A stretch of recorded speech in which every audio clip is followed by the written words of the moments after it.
대한민국은 롤러코스터 같은 역사를 갖고 있다. 이 못지않게 한국의 대통령들도 정권 교체마다 불운한 최후를 맞은 대통령들이 많다. 한국 역대 대통령들은 모두 험난한 역경을 거쳐 당선됐지만 그 끝에는 순환과 치욕이 찾아왔다. 재임 중 비리에 연루되었다며 탄핵 심판대에 오르거나 또는 임기를 마친 후에는 본인은 물론 가족과 친척들까지 수사선상에 오른 경우도 있다. 당장 17대, 18대 대통령을 지낸 이명박 전 대통령과 박근혜 전 대통령만 해도 피의자로 기소돼 옥고를 치렀다. 이명박 전 대통령은 국정원 특활 비상납 의혹과 관련 전 대통령을 주범으로 적시해 옥고를 치렀고, 박근혜 전 대통령은 취임 당시 한국 최초의 여성 대통령 박정희 전 대통령에 이어 부녀가 대통령이 된 영광적인 기록을 세웠지만 얼마 지나지 않아 최초의 탄핵 대통령으로 역사에 기록됐다. 제16대 노무현 전 대통령은 높은 도덕성을 표방하며 취임했고 퇴임 후 평범한 소시민으로 돌아간 듯했지만 노 전 대통령의 범죄 혐의는 국세청이 박연차 태광실업 회장을 탈세 혐의로 고발하며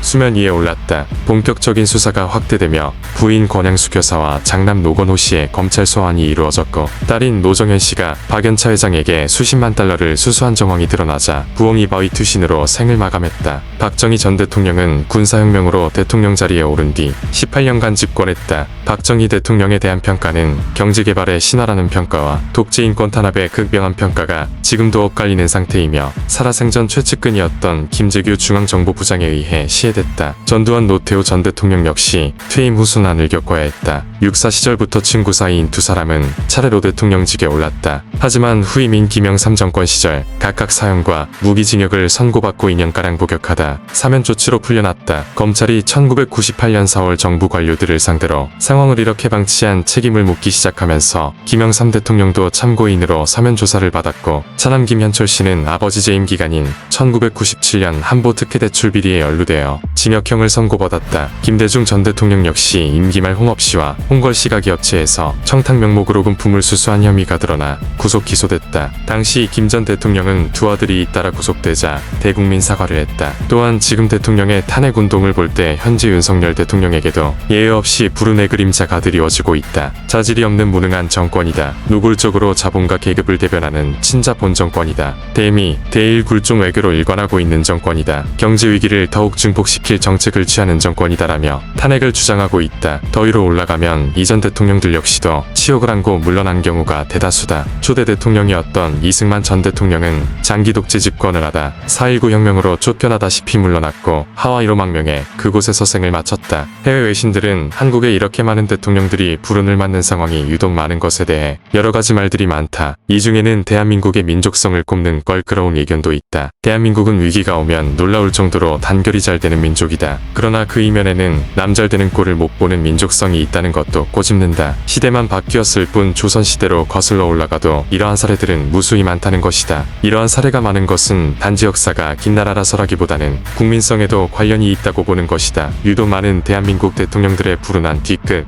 이것은 국정 운영 과정에서 생기는 불가피한 일탈일까, 아니면 밥그릇 싸움에서 비롯되는 암투일까? 여러분의 의견은 어떠신가요?